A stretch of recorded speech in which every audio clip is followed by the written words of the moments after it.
I'm all for justice, but we need real justice, not virtual signaling.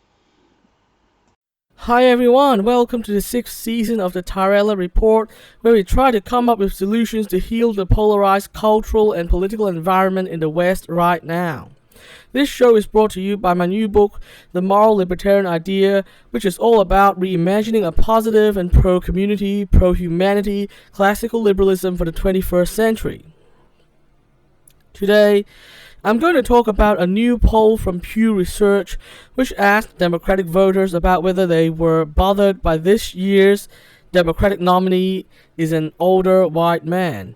Now, this isn't even about Joe Biden or his policies. It's simply about whether someone is bothered by an older white man becoming the Democratic nominee. So even if you don't particularly like Biden, please put that aside and consider the actual question being asked. Now, I understand that some people want a candidate who isn't an old white man, and that preference is definitely okay. However, being bothered by it is quite a strong word. And I know some people won't agree, but I think it's actually wrong to have such strong feelings against an old white man being the nominee, whether it be Biden, Bernie, or someone else.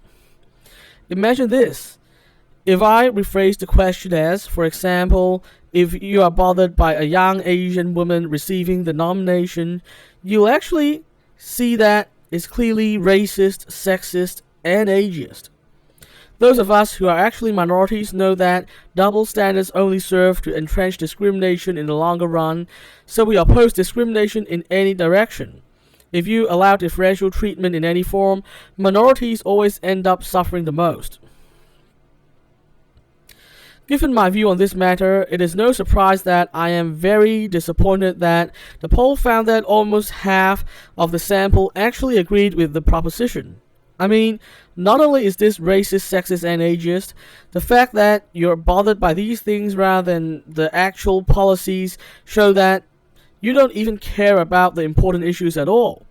It's as if Biden, a friend of the workers who has committed to working with Bernie going forward, isn't at least much better than symbolic glass ceiling Hillary.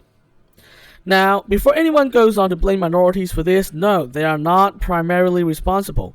The poll found that less than a third of black and Hispanic people agreed with the proposition compared to about half of whites. On the other hand, a majority of some groups actually agreed with the proposition, those under 30 by 54%, those with postgraduate education by 58%, and most stunningly, Elizabeth Warren supporters by a whopping 73%, although that could just be their way of protesting the loss of their candidate, so I'm not sure it's accurate.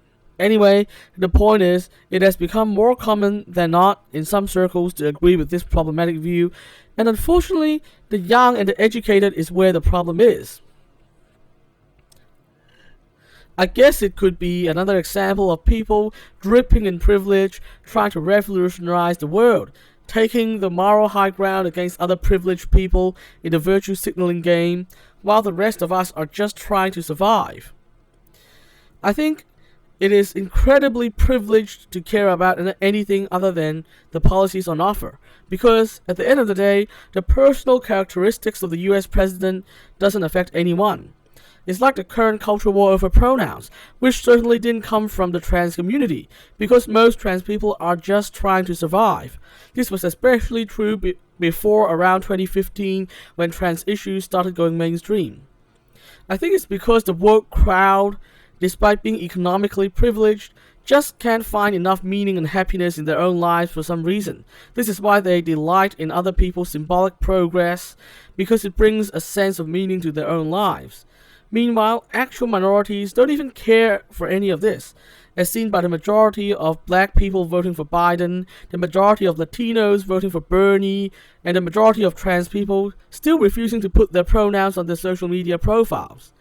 What minorities understand is that it is all a fight among the privileged, nothing more.